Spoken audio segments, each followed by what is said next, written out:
अस्सलामुअलैकुम वरहमतुल्लाहि वबरकातुहू। बच्चों, इससे पहले हमने अददी ख़त पर किस तरह अददों को दिखाया जाता है वो देखें मश्क नंबर 1.1 में। इसके बाद देखें नातिक आदाद में तरतीबी ताल्लुक या छोटा और बड़ापन। तो इसमें कसर को मैंने हल करके दिखाई थी आपको। साथ ही नातिक आदाद का मवाजना करते वक्त ज़ैल के उसूल इस्तेमाल करना मुफीद होते हैं। तो ये मैंने उसूल भी आपको लिखकर दिखाई थी। तो आज हम मश्की सेट 1.2 देखने से पहले ये एक सेंटेंस देखिए कि अददी ख़त पर अगर मनफी अदद हमेशा मस्बत अदद से छोटा होता है, हमेशा मनफी अदद मस्बत अदद से क्या होता है, छोटा होता है। मस्बत अदद बड़ा होता है और मनफी अदद छोटा होता है। तो यहाँ मश्की सेट 1.2 या एक्सरसाइज नंबर 1.2 में पहला सवाल है, दर्ज झेल में छोटा बड़ापन हमको दिखाना है। तो पहला सवाल है इसमें, नफ़ी 7 और नफ़ी 2 इन दो आदाद में कौन सा अदद छोटा है और कौन सा बड़ा। तो इस उसूल को देखते हैं। ए और बी ये दोनों आदाद क्या है, मस्बत आदाद है। तो मस्बत आदाद होने की वजह से ए पहला अदद है। फॉर एग्ज़ाम्पल 1 और 2, ए मतलब 1 और बी मतलब 2, ये पहला आता है। इस वजह से ये बड़ा अदद है और बी जो है छोटा अदद है। या नफ़ी ए और नफ़ी बी, 2 बड़ा है, बी मतलब 2 और ए मतलब 1, मतलब बी ए मतलब फॉर एग्ज़ाम्पल 2 है और बी मतलब 1 है, मतलब ए बड़ा है बी से। अगर ये दोनों मनफी रहे तो जो छोटा अदद रहता है वो बड़ा होता है। यहाँ बी छोटा अदद था तो यहाँ ये बड़ा हो गया, मनफी अदद जब दोनों रहते हैं उस वक्त। इस वजह से यहाँ अददी ख़त पर भी देख सकते हैं, ये सिफर नफ़ी 1 से बड़ा है, नफ़ी 2 नफ़ी 1 से छोटा है। जैसे जैसे आप आगे जाएंगे ये आदद छोटे होते जाएंगे और ये बड़े होते जाएंगे। सिफर से बड़ा 1 है, 1 से बड़ा 2 है, लेकिन नफ़ी 1 से बड़ा सिफर है, नफ़ी 2 से बड़ा नफ़ी 1 है। ये दिखने में बड़ा है लेकिन इसकी कीमत क्या होती है, घटते जाती है। तो इसीलिए नफ़ी 7 छोटा है नफ़ी 2 से। आया समझ में। दूसरा सवाल है इसमें, सिफर और नफ़ी 9/5। अब ये नफ़ी कहाँ आएगा, बाईं जानिब, और सिफर के दाएं जानिब तमाम मस्बत आदाद होते हैं। नफ़ी 9/5 कहाँ आएगा, सिफर के बाएं जानिब। अभी सिफर से कितने हिस्से रहेंगे, 5, कसर में 5 है ना, तो सिफर से 1 में 5 हिस्से और नफ़ी 1 से नफ़ी 2 के बीच में क्या रहेंगे, 5 हिस्से। तो ये 5 और यहाँ 6, 7, 8 और 9, तो यहाँ आएगा नफ़ी 9/5।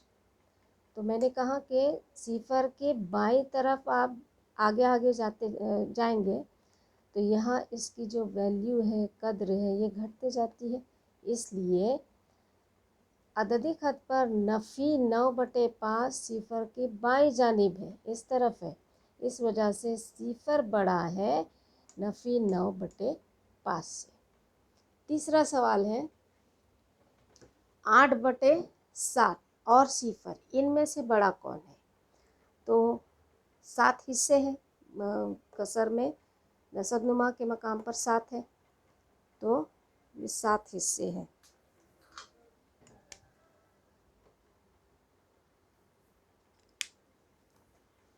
अददी ख़त पर नातिक अदद 8/7 सिफर की दाईं जानिब है।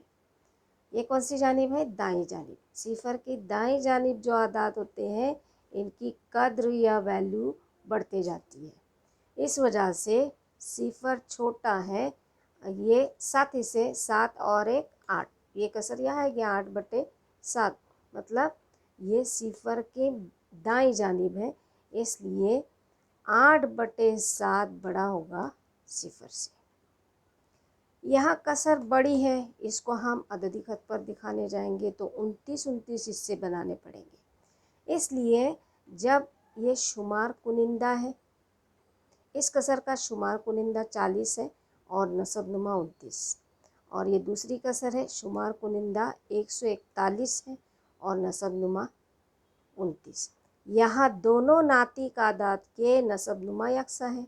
ये दोनों नातिक आदाद है, इनका जो नसबनुमा है, नीचे जो आदद होता है उसको नसबनुमा कहते हैं।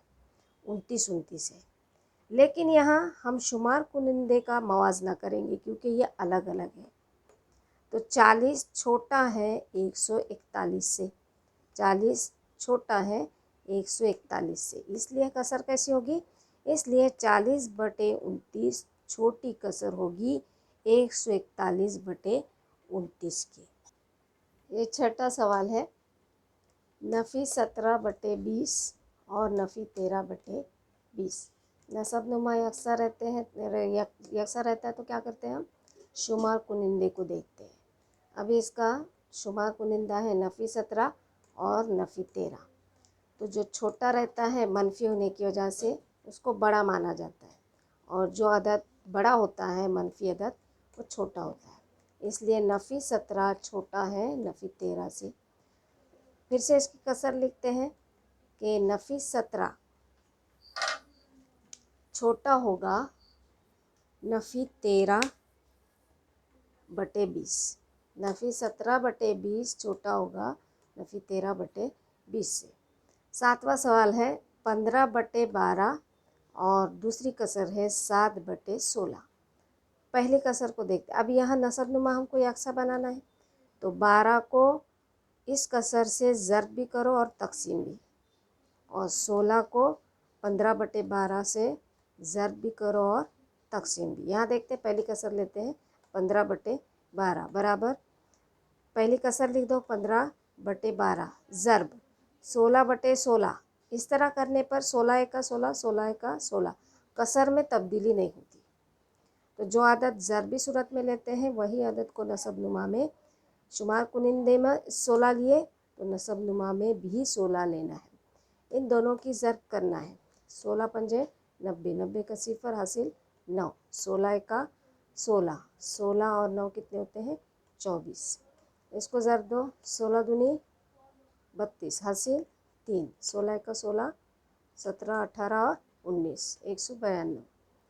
फिर दूसरी कसर लेते हैं 7/16। 7/16 को अब यहाँ इस कसर को 16 से ज़र्ब दिए, नसबनुमा में क्या है 12, तो 12 से ज़र्ब देना है, तकसीम देना है। एक ही अदद से ज़र्ब और तकसीम देना है ताकि कसर में तब्दीली ना हो। 12 सते 84, और 16 ज़र्ब 12 करने पर या 12 ज़र्ब 16 करने पर यही अदद आता है।